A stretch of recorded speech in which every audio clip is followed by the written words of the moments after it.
नमस्कार साथियों।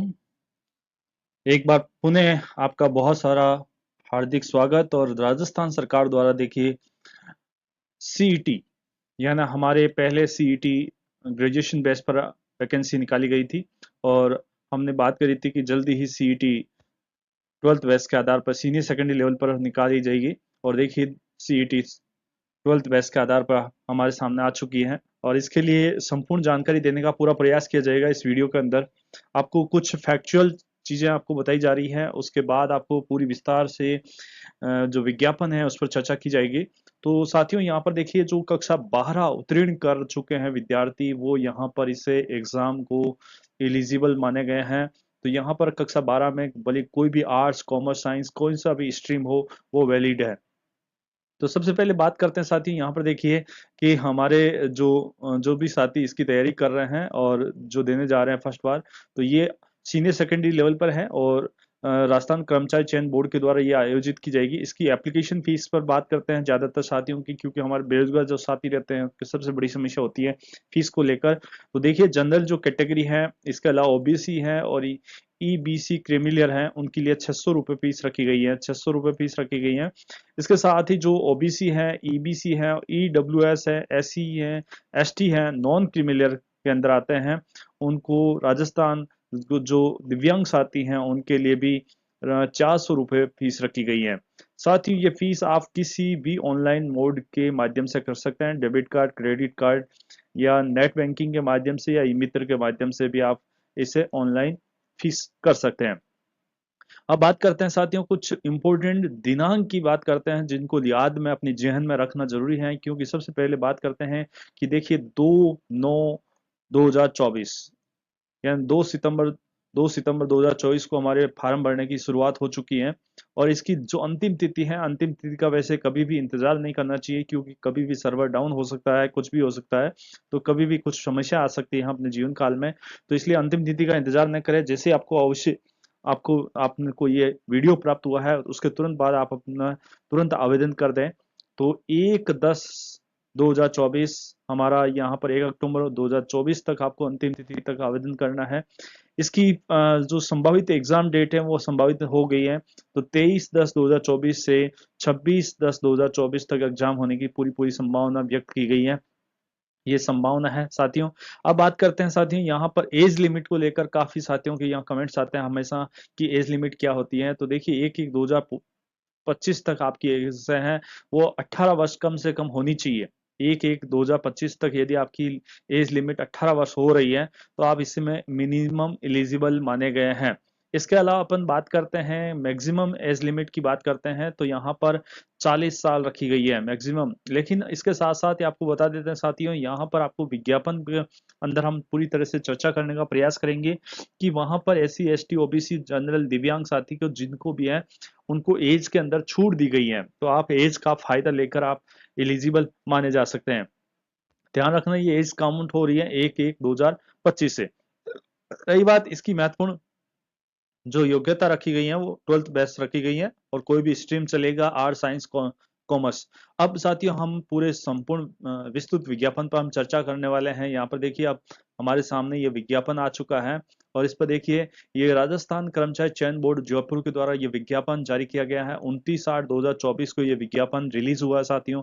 ये आपके लिए समान पात्रता परीक्षा के लिए है और ये किस किस एग्जाम के लिए एलिजिबल होता है, common exam, common eligible test होता है और कौन कौन से एग्जाम के लिए आप इसके अप्लाई माने जाएंगे। देखिए राजस्थान वन अधीनस्थ के लिए, वनपाल के लिए, छात्रावास अधीक्षक के लिए, लिपिक सेकंड ग्रेड के लिए, कनिष्ठ सहायक, लिपिक सेकंड ग्रेड, जमादार, कांस्टेबल, कनिष्ठ सहायक, कनिष्ठ सहायक, लिपिक ग्रेड सेकंड और कनिष्ठ सहायक, यह ना 12 प्रकार की जो राजकीय सेवाएं होती हैं उनके अंदर आप एलिजिबल माने जाएंगे यदि ये आप सेवा इसी एग्जाम को आप फाइट कर लेते हैं, पात्रता हासिल कर लेते हैं। तो यहाँ पर तो ये देखिए ये हमारी जो सरकार के द्वारा राजस्थान अधीनस्थ लिपिकीय समान पात्रता अधिनियम 2022 के अनुसार ये रखा गया है। इसकी जो विशेष योग्यता रखी गई है कि समान पात्रता वो सीनियर सेकेंडरी बेस रखा गया है कि सीनियर सेकेंडरी एग्जाम में होना चाहिए।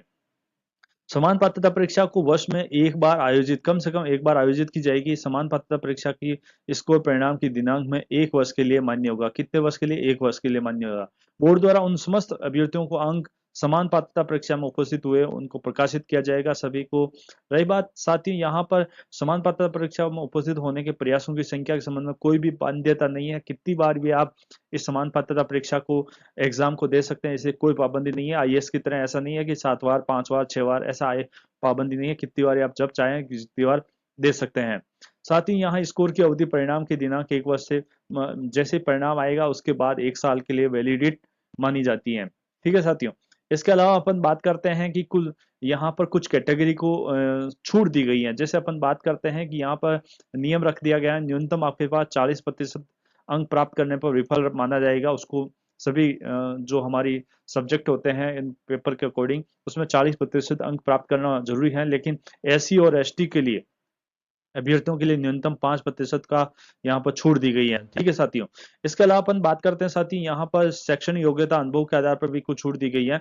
आवेदन कैसे करना है इसकी पूरी संपूर्ण जानकारी देने का पूरा प्रयास किया जाएगा। यहाँ पर इस वीडियो में अंत तक बने रहना, क्योंकि हम लगातार साथियों इस प्रकार के जो भी राजस्थान सरकार या भारत सरकार की जो भी गवर्नमेंट की जो वैकेंसी आती है उसका वीडियो आपको अपलोड करते हैं। तो आप इस चैनल पर पहली बार है तो इस चैनल को सब्सक्राइब कर लेना, बेल आइकन पर ऑल पर क्लिक कर लेना, जिससे आने वाला हर वीडियो का नोटिफिकेशन आपको प्राप्त हो सके। सबसे पहले साथियों यहाँ पर आपको बता दें कि ऑनलाइन एप्लीकेशन कैसे करना है। ऑनलाइन आपको फोरम के लिए क्या करना है कि आप ई मित्र के माध्यम से भी कर सकते हैं, आप घर बैठे आप खुद भी कर सकते हैं यदि आपके पास लैपटॉप वगैरह हो तो। आपका कोई भी साथी हो जो जानकारी रखता है उसके बारे में क्या करना है, यहाँ पर आप एसएसओ आईडी के माध्यम से जाना है। सबसे पहले एसएसओ आईडी ओपन करना, लॉगिन होना। इसके अंदर आपका सिटीजन ऐप से यदि पहले से यदि आपने एसएसओ आईडी और पासवर्ड जनरेट कर रखा है तो अच्छी बात है, यदि नहीं हो रखा है तो कोई बात नहीं, आप अपनी ईमेल आईडी के माध्यम से या अपनी जन आधार के माध्यम से या अपने मोबाइल नंबर के माध्यम से भी अपनी सिटीजन ऐप पर अपनी एसएसओ आईडी माध्यम बना सकते हैं। अब बनाने के बाद साथियों क्या होता है, जैसे पूर्व में यदि आपने ओटीआर किया हुआ है तो उस ओटीआर को वापस अपडेट करना है। यदि पहली बार ओटीआर कर रहे हैं, ओटीआर का मतलब होता है वन टाइम रजिस्ट्रेशन होता है और इसमें आपकी एक पंजीयन शुल्क एक बार लगेगी। उसके बाद आपको हमेशा कभी भी कोई भी फॉर्म भरोगे तो उसका राजस्थान सरकार द्वारा कोई भी पैसा आपको देना नहीं पड़ेगा। इस ओटीआर ई केवाईसी नहीं की गई है तो सर्वप्रथम ओटीआर ई केवाईसी करनी होगी। इसमें क्या होगा साथियों, इस बार ये क्योंकि लगातार राजस्थान के अंदर लगातार भर्तियों के अंदर भ्रष्टाचार बढ़ रहा है, उस भ्रष्टाचार को कम करने का प्रयास किया गया है, जिसमें इसमें लाइव फोटो ली जाएगी, आपके कैमरे के सामने लाइव फोटो ली जाएगी। आप सामने होंगे तभी फोटो इसमें कैप्चर की जाएगी, कोई भी फोटो अपलोड नहीं की जाएगी, तो आपके सामने होगा। दूसरे यहाँ पर ये रखा गया कि इसमें आपकी हस्तलिपि का नमूना अपलोड किया जाएगा। यहाँ पर एक परफॉर्मा आपको डाउनलोड करना है और उसके अंदर वो जो लैंग्वेज लिखी गई है उसको अपने हैंडराइटिंग से लिखनी है और उसकी पीडीएफ बनाकर अपलोड करनी है। इससे क्या होगा साथियों, जब आपका फाइनल एग्जाम होगा, जब भी एग्जाम होगा उसके अंदर भी आपकी एग्जाम में कुछ रिटर्न वर्क लिखा जाएगा और उससे उससे और इससे मैच करवाया जाएगा कि क्या आप एग्जाम हॉल के अंदर जो बैठा व्यक्ति है वो वास्तव में ओरिजिनली है या डुप्लीकेट है। इस प्रकार से ओटीआर व्यवस्था की गई है। ओटीआर में वन टाइम रजिस्ट्रेशन करना है। उसके बाद क्या करना है साथियों, यहाँ पर ओटीआर के अंदर आपकी कैटेगरी चूज करनी है कि किस कैटेगरी से बिलोंग करते हैं, उसका आप रिजर्व कैटेगरी से हैं या अनरिजर्व कैटेगरी से हैं। इसके अलावा अपन बात करते हैं कि आपकी उसके अंदर फोटो केवाईसी हो जाएगी और उसके बाद आपका रिटर्न टेस्ट अपलोड हो जाएगा और इस प्रकार से आपका वन टाइम रजिस्ट्रेशन हो जाएगा।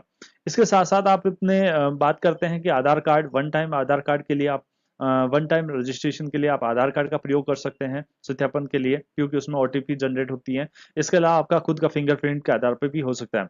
ध्यान रखें साथियों, आधार कार्ड में दर्ज जो डेटा है उसकी अच्छी तरह से जान कर लें कि आपकी जो मार्कशीट है 10th की अंकतालिका उसको आधार माना जाए। उसमें आपका नाम, पिताजी का नाम, जन्म तिथि, जो जो चीजें दी गई हैं वो सेम की सेम है या नहीं है। यदि ऐसा नहीं है तो आप इन्हें आधार कार्ड से नहीं करें, आप जन आधार कार्ड से ओटीआर को अपडेट करें, क्योंकि ध्यान रखना ये चीजें सारी ऑटोमेटिक फैच होती हैं। तो आप आधार कार्ड में संशोधन करवाए तुरंत प्रभाव से आपकी 10वीं की अंकतालिका मार्कशीट को मान्य मानना है।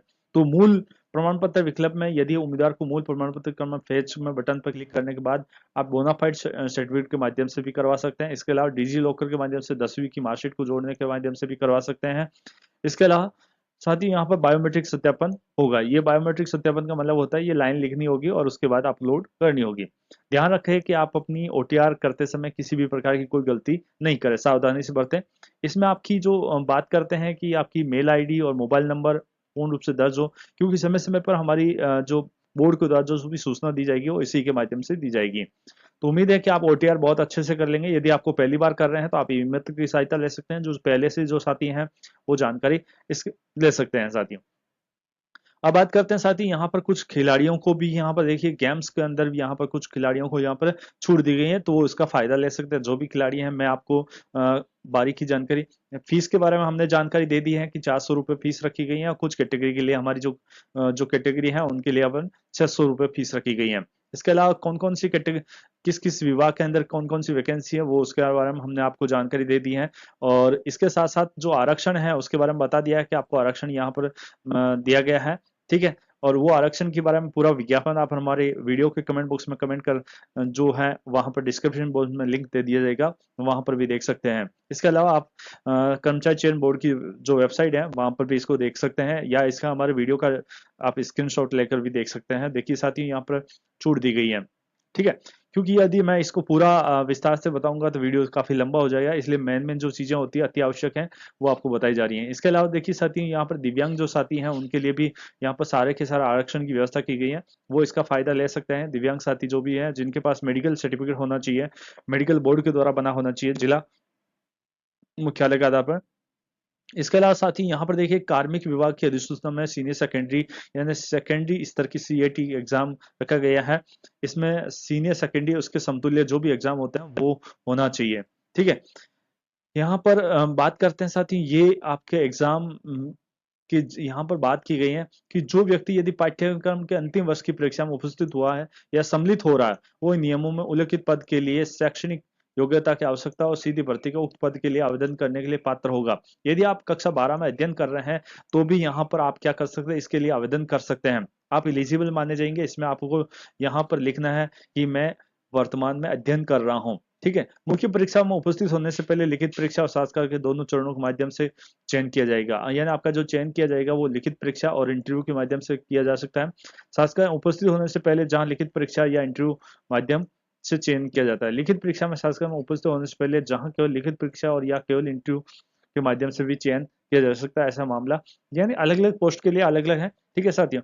इसके अलावा SC ST के लिए जो आरक्षण की व्यवस्था की गई है उसके बारे में बताई गई है। राष्ट्रीयता के बारे में बात की गई है। आयु सीमा हमने बात की थी कि आयु सीमा यहाँ पर 1 जनवरी 2025 को 18 वर्ष आयु प्राप्त कर चुका हो वो साथी यहाँ पर आवेदन कर सकता है। तो इसका मतलब ध्यान रखना 1 जनवरी 2025 तक यदि आपकी उम्र यदि हो रही है तो आप एलिजिबल माने जाओगे, और 40 वर्ष है। इसके अलावा हमारी बात करते हैं अलग अलग कैटेगरी के लिए, हमने बात करी थी कि छूट है, जैसे सामान्य महिला वर्ग है उसको 5 वर्ष की छूट है, SC ST जो है उसके लिए 5 वर्ष की छूट है। इसके अलावा हमारे जो अनुसूचित जनजाति या अन्य पिछड़ा वर्ग है जो महिलाएं हैं उनको 10 वर्ष की छूटें हैं। इसके अलावा अपन दिव्यांग साथी हैं उनको छूट है। इसके अलावा भूतपूर्व सैनिक है उनकी छूट है। इसके अलावा हमारी राजस्थान सरकार के ऐसे कर्मचारी उनको छूट है। इसकी बहुत सारी जो हमारी कैटेगरी के अंदर 1971 के जो भारत पाकिस्तान के अंदर जो सैनिक थे उनकी छूट है, उनके परिवारों को छूट दी गई है। इस प्रकार दिव्यांग साथियों को छूट दी गई है। ये आप थोड़ा सा इसका विस्तार से अध्ययन कर सकते हैं। इसके साथ ही यहाँ पर देखिए ऑनलाइन फीस जमा कराने का यहाँ पर 2 तारीख से ये हमारा प्रोसेस स्टार्ट हो चुका है, तो आप आवेदन कर सकते हैं। परीक्षा का आयोजन की संभावित तिथि घोषित की गई है, लेकिन इसमें परीक्षा में फेरबदल किया जा सकता है। 1 से अधिक चरणों में ये आयोजित की जा सकती है। हो सकता है एक ही चरण में आयोजित हो सकता है। प्रवेश पत्र आपको वेबसाइट पर होंगे, कोई भी आपके डाक के द्वारा नहीं भेजे जाएंगे, इसलिए हमेशा आप हमारे वीडियो को देखते रहें, आपको अपडेट रहें, क्योंकि हम लगातार इस संबंधी सूचना आपको अपलोड करते रहेंगे। इसके अलावा कुछ अयोग्यताएं नहीं होनी चाहिए वो उसके बारे में सूचना दी गई है साथियों, ठीक है। तो ये पूरी की पूरी जानकारी देने का पूरा प्रयास किया गया है। फोटो वगैरह, ये फोटो साफ होनी चाहिए, किसी भी प्रकार का चश्मा लगा चेहरे पर, ये आप चाहे तो अपना जैसे जो स्पेक्स होता है वो लगाना है, गूगल वगैरह नहीं लगाना है। फोटो पर आप अपना अच्छी तरह से चेहरा साफ दिखाई देना चाहिए, कैसा ऐसे केप लगाई हुई नहीं होनी चाहिए। ये पूरी साफ फोटो और अपने हस्ताक्षर सही अपलोड होने चाहिए, इसकी भी जानकारी दी गई है, ठीक है साथियों। तो उम्मीद है साथियों आपको अच्छी तरह से इस वीडियो के माध्यम से जानकारी प्राप्त हुई होगी। इसी प्रकार से जो भी वैकेंसी आती है उसके बारे में हम सबसे पहले जानकारी देने का प्रयास करते हैं। तो इस चैनल पर पहली बार है तो इस चैनल को सब्सक्राइब कर लेना, बेल आइकन पर ऑल पर क्लिक करना, जिससे आने वाला हर वीडियो का नोटिफिकेशन आपको प्राप्त हो सके, ठीक है साथियों। इसके अलावा साथियों यहाँ पर समान पात्रता परीक्षा का पाठ्यक्रम दिया गया है, इस पर हम बाद में चर्चा करेंगे। वैसे ये 150 अंकों का है, कुल 300 अंक होंगे और 3 घंटे का ये टाइमिंग होगा। यहाँ पर पूरी जानकारी दी गई है। पाठ्यक्रम पर हम एक और अलग से एक वीडियो लेकर आएंगे, जिससे आपको पूरा विस्तार से बता सकते हैं कि कौन कौन सा पाठ्यक्रम होगा, कौन कौन सी बुक्स आपको पढ़नी वो मिलेगी, जिससे आप बहुत अच्छे से इस एग्जाम को फाइट कर सकते हैं। उम्मीद है साथियों आपको यह वीडियो बहुत पसंद आया होगा, तो इसको लाइक और कमेंट एंड शेयर कीजिए। अपने दोस्तों को शेयर कीजिए जो साथी वास्तव में इसके वास्तव में योग्य हैं। आपका एक शेयर किसी की जिंदगी बना सकता है, तो जरूर शेयर कीजिए। मिलते हैं अगले वीडियो में, तब तक के लिए जय हिंद, जय भारत।